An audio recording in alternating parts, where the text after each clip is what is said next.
There's no need to fly in the parking lot. Hi, friends. We are live, and we are also live while we are heading, Omi and I are heading to a dinner. That's right. We're heading to a dinner. Because, you know, when you're married and stuff, you like double book stuff. Or maybe that's just us. Okay, maybe it's just me. No, it's just us. Whatever. Don't make it seem like it's just me. We double book stuff all the time. Anyway, but hello, y'all. What is going on? Happy, what day is today? Today's Monday? Today's Monday. Happy Monday. Gosh, if you are on the west coast of the U.S., it is early morning, 7:01 a.m. You know your mic is all the way down, right? I know, sorry, shoot. Hi. This is why I love my husband. Thank you. Thanks, babe. My mic was down here. Anyway, it's Monday. Happy Monday. It's super early for West Coasters. Did you turn those on? That on? Yes. Oh, okay. It's super early for West Coast folks. 7:01 a.m. It's 7:01 p.m. here in Dubai. If you're on the East Coast of the U.S., it is 10:01 a.m., I believe. Where are the rest of my people? Where are you based right now? What time is it where you're at? Like, fill me in, because I'm over here just talking about East Coast U.S., West Coast U.S., and Dubai and London, and half the time y'all may not even be aware I'm saying these time zones are. So where are you guys? What time is it where you are?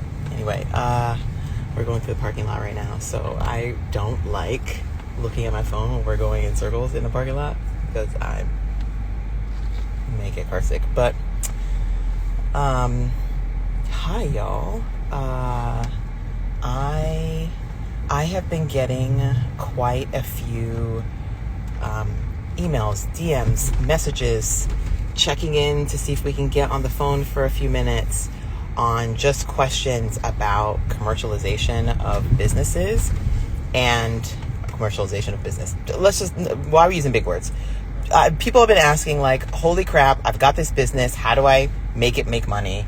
Or I've got this business idea. I'm not sure how to start it or how to make money, or I've started a business already and we haven't launched yet, or I'm thinking about starting a business and what do I do before I launch, or I've already started the business and I want to get to the next level of growth. And I figured, instead of messaging everybody and their mom back, I figured I would get on live and just answer. People's moms?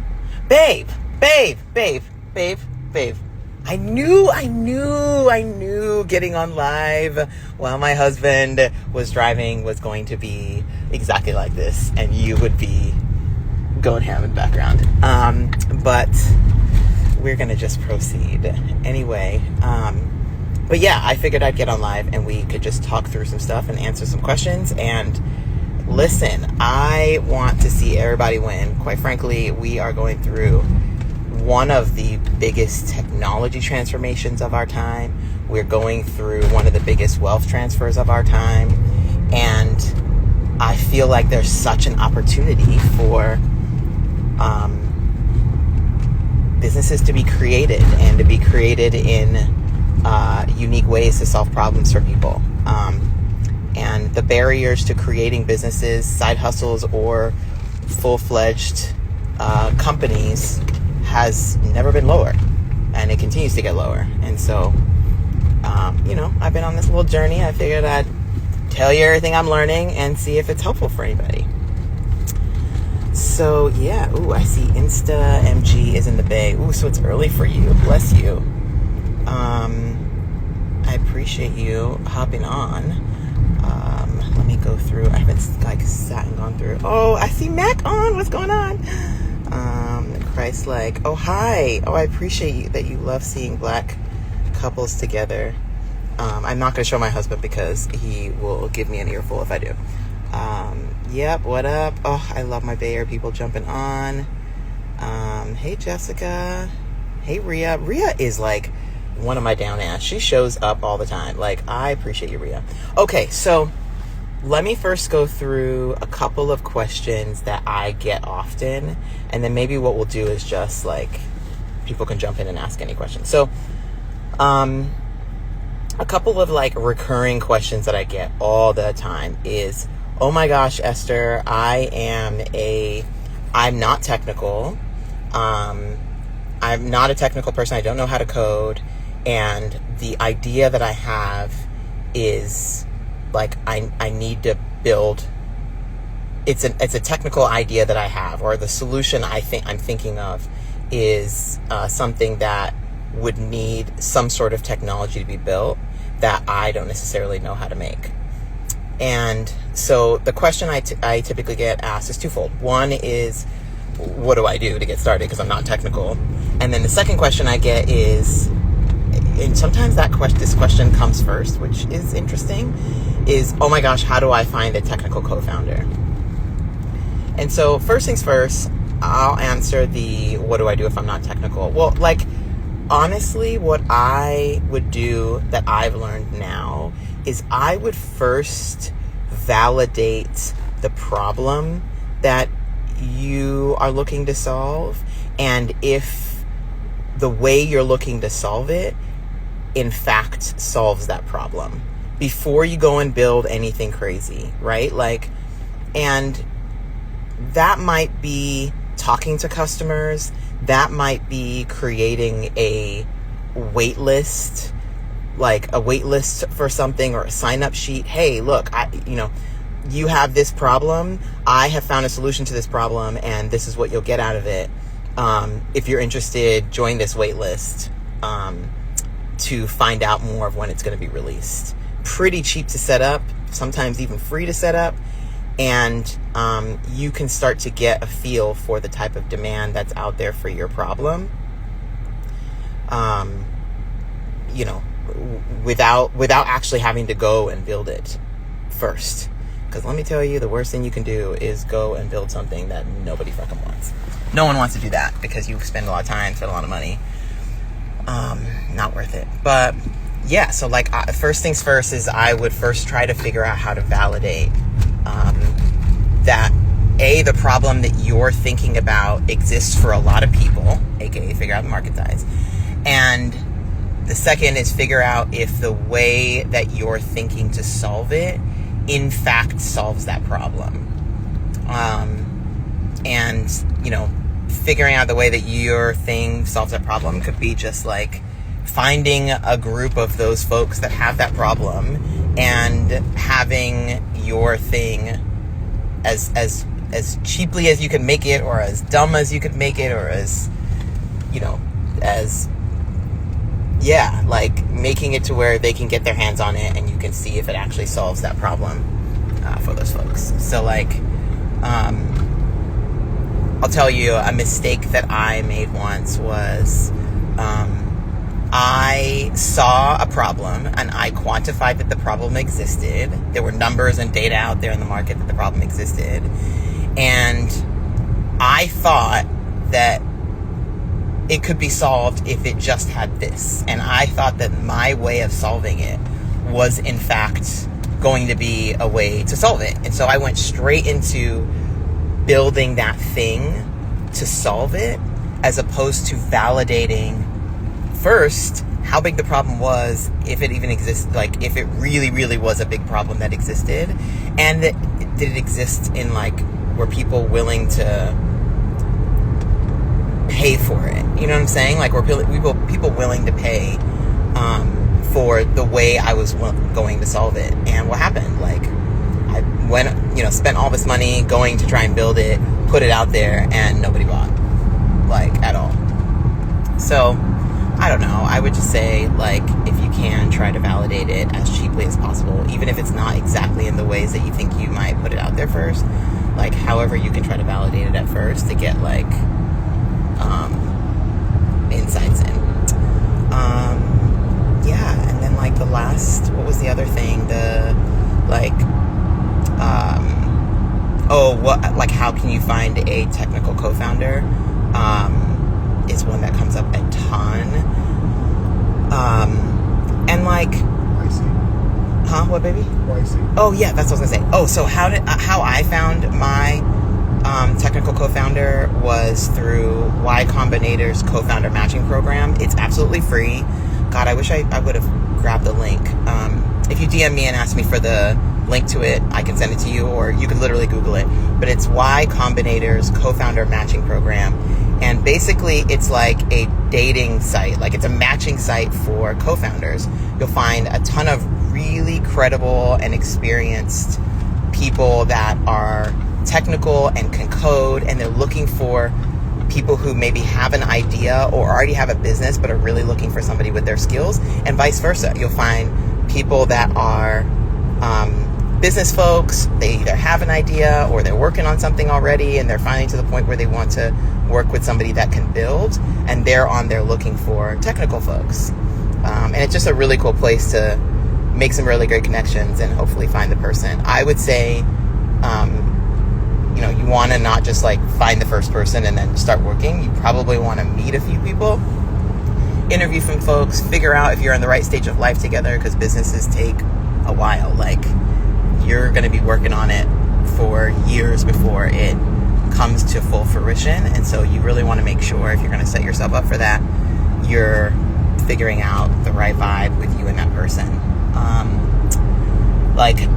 It's funny, my dad said something to me once that I feel like applied to this. He said to marriage, this is him talking about marriage. Marriage is the only degree you get where you get the certificate before you go through the schooling. And I feel like finding a technical co-founder is a bit like that, only there's a lot of people don't put in the time to like date and put in a ton of work and get to know each other and how you work together and how you go through conflict and like go through the bouts of life before you like put a ring on it and then get engaged and say, hey, here you go, let's split this company 50-50. You know what I'm saying? So I would just say, sites like Y Combinator's co-founder matching program will help you get in the right rooms to find the people, but you still got to date. And you still got to go through some trials and tribulations before you put a ring on it and then eventually say, hey, we're going to split a company. So hopefully that is helpful. That's like one that people have just DM'd me constantly about, and I figured I would just share. But before I dig into more, let me just say hi to folks. Wow, there's so many of you guys on here. Hey, what's up? Somebody's got some questions. Let's see. Sounds like Chris is looking for some acknowledgement. Do you have a question, Chris? Throw in a question and I will be happy to answer it. Anyway, let's see. What other... Oh no, Chris's name is Saint. Hello, Saint. If you've got more questions, let me know. Let's see. What other questions have I been asked before?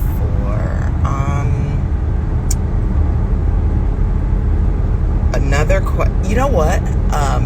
A few people have asked me this of different things, but I've never just shared it all in one place. So maybe we'll go through that. One of the things someone has asked me is like, what do you use to operate the business? Like, what technologies do you use to run the business?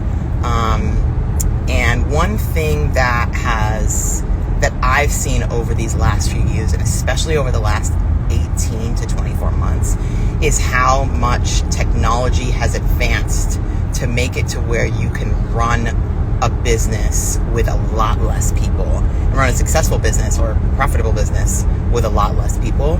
And I think a lot of that has to do with the operating procedures you put in place, but also some of the technology. So I'll give you some insights into some of the tech that I use or have used in past.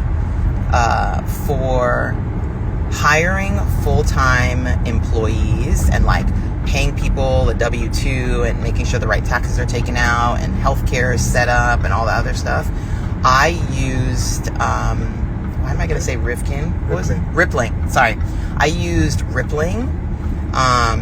It was pretty cool because our company at the time that we had a lot of employees had both full-time employees, contractors, as well as equity-based employees. So employees that were, when I say, let me explain. So full-time employees, meaning they got a W-2 every year, and they would get a full-on paycheck that took out taxes, the taxes were tracked for you and all of that, and then also that offered up benefits. And Rippling was really great for that. It made it super easy, one easy dashboard. I mean, there's a lot that it can manage for you, which I think was really cool. I didn't use everything in there, but it could manage everything from, like, you get a new employee, it automates them getting a new email, them getting a laptop ordered. Like, it just can automate a ton of stuff for you to where you can make new employees feel as if they're working for a big company, but it's a small company, right? So Rippling was the platform that I used for that. Hopefully it was helpful. Oh my God, some people are asking to maybe I'll pick somebody. By the way, I'm going to pause for just a second because I'm seeing a lot of people not just raise their hands, but try to get in to do get on live also to do a request.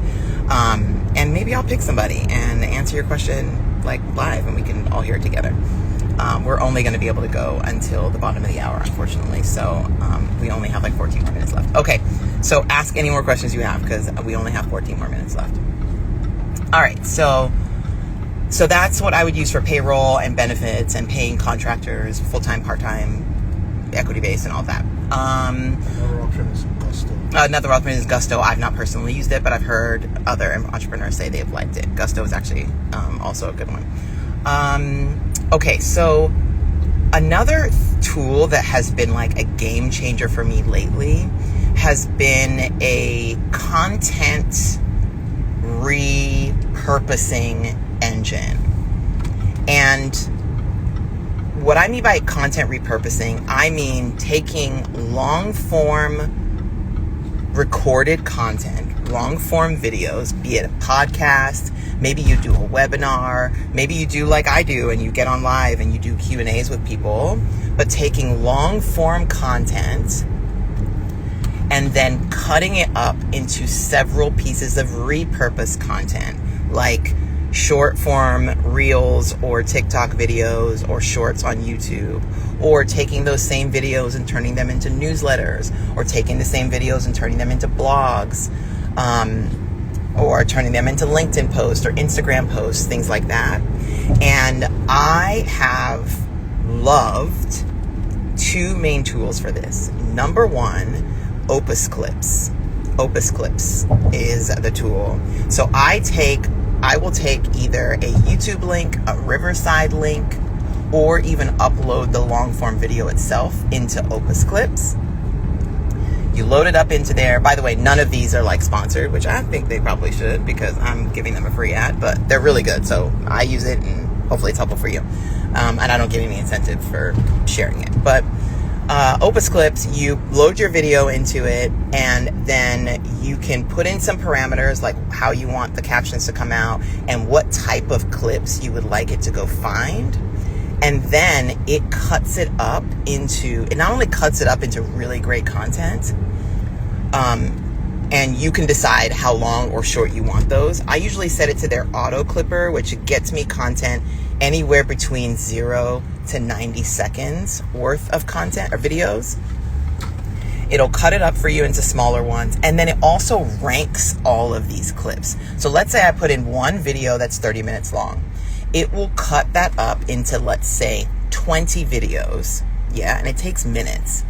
Cuts it up into 20 videos, and then it ranks each of those videos based on your hook, the content of the video, and how what types of things that are mentioned in the video that are trending. It's money, you guys. I wouldn't say take it and have it just take over your content. I wouldn't just leave that on auto and not do anything else in terms of content, but I will say it's a great way to take long form video, cut it up, and get really high quality short form videos that you can distribute on multiple platforms. And oh, by the way, it has a scheduler, so you can cut up the content and then you can schedule it on all of your platforms: LinkedIn, YouTube, Facebook, Instagram, TikTok, Twitter, you name it. And you can schedule it all out. So let's say like you record, 3 podcasts in one day, and each of them are an hour long. You can take those, get them cut up into a ton of content, and then schedule all that out for like the next 3 months. And there you go. You've got your content for the quarter. I often do that. That's usually how my creative flow is, that like I either want to do conversations like this where it just feels conversational, or I want to take podcasts I've recorded or interview somebody podcast style and then take that and cut that up into content. That's just how I like to do stuff. Everybody's different. But Opus Clips then makes it super easy for me to repurpose that content and have a lot of content that I could then schedule and put in rotation to go out. In terms of making newsletters and blogs, I actually use my content, but I have created a personal GPT. So I make my own GPT and get it to learn my voice. And then I give it instructions to be pretty critical and like take out M dashes, those things that like make a post look like ChatGPT wrote it. And then I like put in my content and then I'll put in my transcript. And I will have my GPT, my personal GPT, write short blogs or newsletters based on my training of the content. And usually I'll go through 1 to 2 edits. Like I don't usually go off just the first one. I'll edit a little bit, just like I'm chatting with a communications director or a staff member who would be who would be writing content for the company anyway. It's just, instead of it being a human, it's my own personal GPT that's been trained on my voice.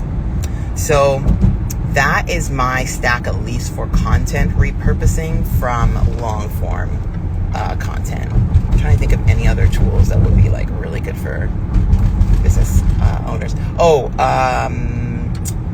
For my like website and e-commerce and all of that, I have 2 platforms that I've used. Wix I use for all of my websites. I just like them because they're really easy to use for somebody that's not technical. Like WordPress, too much for me.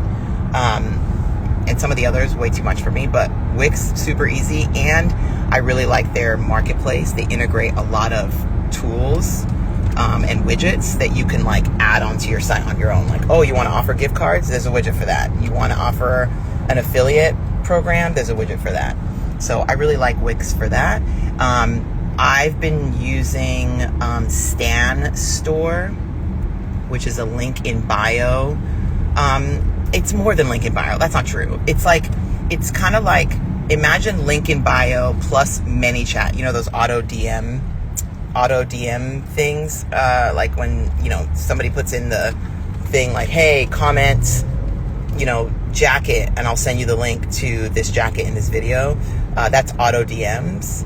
And ManyChat's the company that's approved to do that. Stan Store also just got approved to do that, and they actually have that capability in their tool. Like it comes with their link in bio platform, but they also offer like other ways that you can monetize from their page. You can put your affiliate links in there. You can create a community in there. You can offer up your time for booking your calendar. So like it's like Calendly mixed with link in bio, mixed with ManyChat, mixed with like a few other things, all in one. I'm trying it out. Like I like it so far. It's been working for me. But you'll have to let me know what you think about it. I do have an affiliate link for them. I think there's like some discount you might get. It's in my Stan Store. You can see the link in bio. But even if you just want to go to my Stan Store and see how I set it up, you're welcome to. It's my link in my bio. If you go to my profile page on this, you can go there and check it out and see if it works for you. But I would definitely check it out. They've got like a free tier and then a paid tier. A lot of their free tools are pretty expansive. You can start monetizing like right away. All right. We have like 5 more minutes left. I want to, I'm going to invite in one person and answer their questions. Does anybody have any questions in the chat before I do that?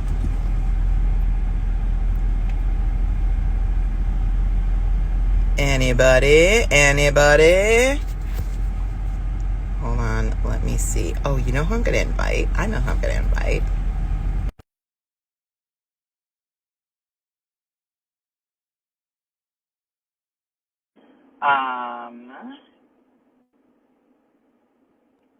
Oh my God.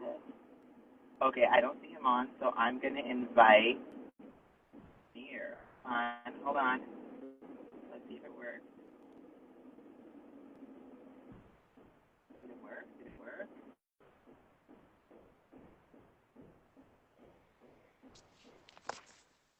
Phoebe! Is he on? I can't hear him.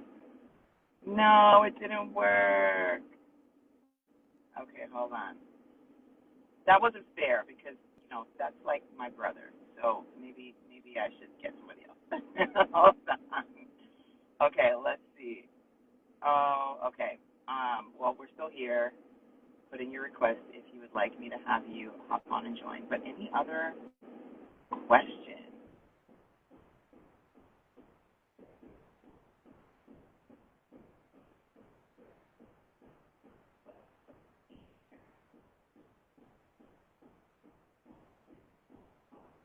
Oh, hey, Mom. Hey, Mary.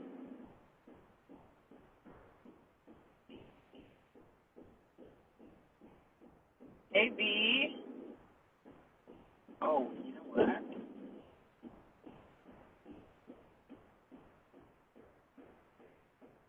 How is it out there? It is 7:27 p.m. It's already dark.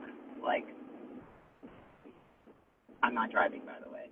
Not me driving. My husband driving. But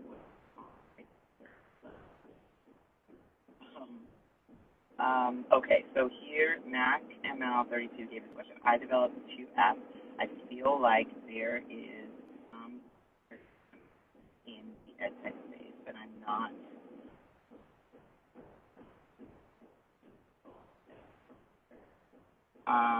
Yo, Mac, you want me to pop you on? Do you want to, chat about it real quick? We got a few more minutes. I'm going to send you a request. You just hit accept it. We can chat it out. Let's see.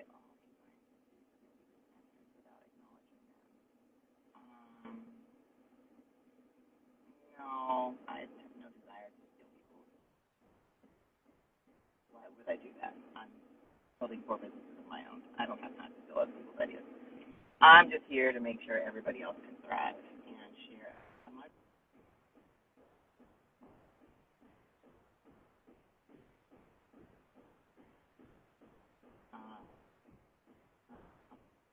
But I will try. Okay, no worries. We could also chat on here. So, I would have a couple questions for you, Mac, right? What, so I'll give everybody listening some context, right? I always say this, at least for me, I try to build businesses where I have some sort of unique advantage to be able to be in it. Whether that's knowledge, oh hey Alyssa, whether it's knowledge because I've been if I'm building a business for NFL cheerleaders and I've been an NFL cheerleader for 10 years, I'm going to have an advantage being an NFL cheerleader to sell to NFL cheerleaders if I've been one versus somebody who's never been one before. And yes, somebody that's never been one before might have different advantages, but I have other advantages that someone who's never been one and trying to sell to NFL cheerleaders might not have, right? So I personally, for me, I would always say if you've got some sort of unique insight or some sort of unique advantage, you want to take full advantage of that advantage, right? And in Mac's case, to give everybody else on context, he works in education and has for many years, and now sees a unique problem and has built something that is specifically for the ed tech space. And like, before even like telling you where to go from here, now that you like built them out, like I'd have so many more questions. But on the high level, the first thing I would ask is like, all right, you built it out. How far have you built it out? And what is the problem specifically that you're solving with, like, what problem were you going out to try and solve, right? And do you have any proof from what you've built out so far and those that have used it that what you've built out actually solves that problem? Like, I feel like, oftentimes we know the problem that's there, but we may not, A, know if there's anybody else that has that problem, and B, know the exact solution to that problem that other people will be able to. Okay? So I would definitely check first to see, like, hey, do you have any proof that other people have that same problem? Like, if I'm making this up, totally making this up, actually, because I have this problem, we're not making it up. It's a real problem. When you have your heels and the bottom, like, you have little skinny high heels, and the bottom square, I think this guy, the bottom square on your high heel, like, dies, like, it starts to scrape off, and then it's just like a little wire. That drives me actually back. My shoes are doing that right now. Like, the little, like, rubber thing on the bottom of it is, like, I've walked in them too much, and now they're broken off. And let's say I had an idea to, like, I don't know, create some solution for the bottom of a heel. The first thing I would say is, like, before I even go make it, before I go start looking at the flyers to create it, I would first go and figure out, all right, is this just an Esther problem? Like, do I just walk weird? Or are there more people in the world that would have this problem? Like, how can I quantify this problem? Okay, well, who would be the people that have this problem? Probably high heel wearers. So where can I get to a bunch of high heel wearers to find out if they have this problem? All right, I go to, I don't know, fashion group, girl group, whatever. Anybody who wears high heels, I'd go find them, and I'd go figure out, do y'all have this problem too? Like, is this a problem for you guys? Like, what are we doing? Like, does everybody else have this problem? And it might just turn out that I just walk weird, and I'm the only one that is scraping out the bottom of my high heels, and now it turns to the freaking screw, and I'm the only one that has a problem. But I also could, like, Google the problem and see what solutions are out there. And oftentimes, great thing about Google is you can, like, start to type in the thing you're trying to search for, and usually if other people have also searched for it, it, like, finishes off the sentence. That's good, like, careful sign that, like, other people have the problem. It's also really cool to, like, go and see what other solutions there are for the problem. Maybe, like, I have some solution that's, like, an automatic one, so I never have to, like, ever worry about it ever again. And maybe there's just, like, cobblers that are out there that sell you the little bottom part. And anyway, I'm going way technically delved into this shoe problem, and I know that's about shoes. But my point is, for Mac, is you probably want to dig a little into what the problem is you're trying to solve and quantify who could have that problem. Because if you can figure out that there are lots of people that have that problem, and even better, if you can find out if they've tried ways to solve it and haven't been able to yet, maybe your unique solution could help them solve it. There is also a prompt that I used once. I saw another creator, ChatGPT, and I use their prompt. And then the other day I just like wrote it, not using their prompt, just wrote it like with my own words, and it actually worked really well. But basically, I told ChatGPT, hey, here's the problem I'm trying to solve, and here's the type of the type of customer, or like here's the type of person I think problem. Can you scour real review sites like Reddit or like complaint sites or like reviews from my competitors that might also try to solve this problem, and then figure out what complaints those users have, like those customers or those people that I think should be my customers, figure out what they're complaining about and what has been done to try to solve it, and what has not been done yet and that's still unsolvable. Y'all, I got so much good feedback from this thing. It even told me, like, granted, it's my own personal GPT at this point, so I've trained it on mine, but it also told me where my solution could mitigate the complaints of my competitors. And like, people don't want something, oh my God, out of the world, brand new. They don't need anything brand new. They just want to solve. They want what they're already used to, and they just want it a little bit better with it, solved a little bit more. So that was like eye-opening.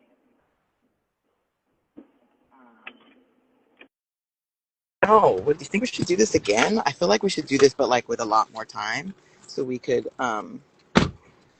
like people can get on, not live, but get on, be able to like also get on live with me, and like we could talk through whatever questions you have, or like challenges, or like, I don't know, compare notes to stuff and ask more questions. But I feel like we needed more than like 30 minutes.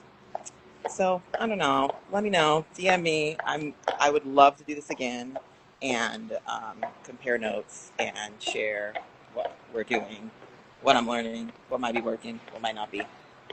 And yeah. Anyway, no problem. We need to do more of these. I feel like I didn't get to like dig in to your questions and like what your business is and shout in the comments. Should we do more of these? Would it be helpful? Urban Housing Solutions, of course. I think that's Jessica. Happy to help. But yeah, I love doing this stuff. I love taking notes. Listen, I'm not like the guru here. I have made a couple of profitable businesses, but I'm still also figuring all this out. So, I'm all about just like sharing what I'm learning, and as I'm making mistakes, telling y'all at the same time. So, I got this one last question while my husband's figuring out where we're going. Guys, first off, can I show you where we are? Wait, where are we, babe? What is this? City Walk. Oh, we're in City Walk. So look how pretty. Like, so nice. And I'm like in a dress and heels. Like, who am I? Anyway, so, okay, let me answer this. Okay, once you've validated a business model with real cash flow, very important, at what point does it make sense to pursue bank debt instead of investor capital, especially if control and long-term equity matter? So I have raised from investors before. Is this it, baby? Okay, following you. Okay. So I've raised from investors before. Have I taken on? I don't think I've taken on debt. Have I taken on debt before for a business? I don't think I have. No, I've never taken on debt for a business. But here's what I will say: if I could do it over, I would choose inexpensive debt, like low interest debt, over bringing in investors and giving away equity in your company, especially if you're cash flowing. If you're cash flowing, you already have the business model is proven because you're making money, right? So like at that point, you're not like trying to figure out if it works. So you have a lot more leverage, right? So I would, giving away, if you think about it, like if you've got cash flow, you can use that as a lever to be able to get the capital you need in debt, and you'll be able to work it in to pay it off based on your current cash flow. You know what I'm saying? The thing with getting investor money is that you're basically selling part of your company away. Most of the time that works if you haven't figured out your cash flow thing yet, and you need capital to be able to build your business. This is where we're going? Okay. You need capital to be able to build out your business, right? Like, if I think of like one of my companies, it's a software business. I'll come back in there, baby. Let me finish it. It's a software business that we hadn't all the way figured out our monetization model. We were just building out the software and wanted to make sure the software worked, and that we had found our right customer, but we hadn't figured out how are we going to get to cash flow yet. We hadn't figured that out. Not in there? Oh, well, you want me to Okay, I'll finish. Anyway, so in those scenarios, you have less leverage to go. Like, no one's going to lend you cash if you haven't figured out how you're going to pay the cash back, or you don't have an asset that you're going to put it against, which I would never suggest.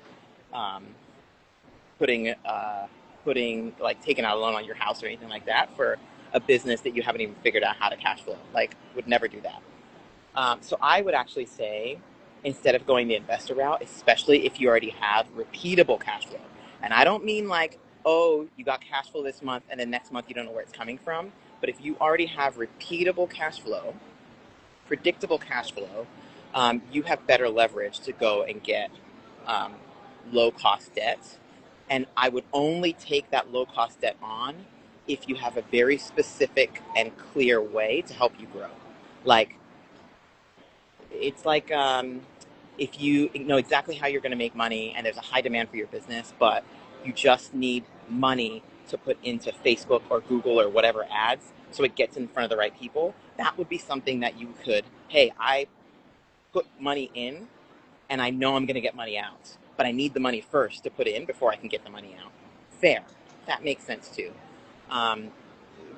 Get a debt for. But again, I would steer far away from it unless you have predictable, repeatable cash flow. Like, that would be my 2 cents as it relates to that. Listen, I'm not saying going and getting investors is a bad thing. My investors had my back, and still to this day have my back. But they were, for me, I've never done venture capital before. All of my investors were angel investors, meaning that they invested their own personal money into my business venture and thus owned a portion of my company or own a portion of my company. But in that takes a lot of trust. Like, this is people's life savings. Granted, you have to be an accredited investor to be able to invest, and accredited investors have to have made over $250,000 a year for the last 3 years, or have $1 million or more in net worth to even be able to invest. So it's not like they're, hey, you can just snag somebody's life savings. It's got to be somebody that they can afford it. They sign off that they can afford it, and they go in and invest. Those, you can't just go and pick somebody like that up. You've got to build. I mean, all of my investors I've known for well over 10, 15 years, have seen and been proximate to my work for all those 10, 15 years. And that was the only way they would be like, all right, there is a 90% chance that I will lose all of this money, but I'll invest it in you because I believe in you, Esther. And I can afford if I were to lose it. You know what I mean? So that's a tight and delicate balance, at least for angel investors. I just have never seen it work where an angel investor, I don't know them whatsoever, and they were willing to write me a check from their personal bank account. That just don't happen unless you've got this wicked solution that all of a sudden is solving hella problems. And in that case, just make them a fucking customer. You know what I mean? So I don't know if that's helpful at all. Hopefully that is. It sounds like it is Obed Housing Solutions. But my husband is now standing out here are we going to go in this restaurant that we're already late for? So I got to go. But we should do this again. I feel like we should. And I will share this. So it's available for everybody. And yeah, maybe we'll do it again. We'll do a little bit longer so we can like do more Q&A and stuff. Thank you, my love. All right, guys. I'll talk to you later. Bye.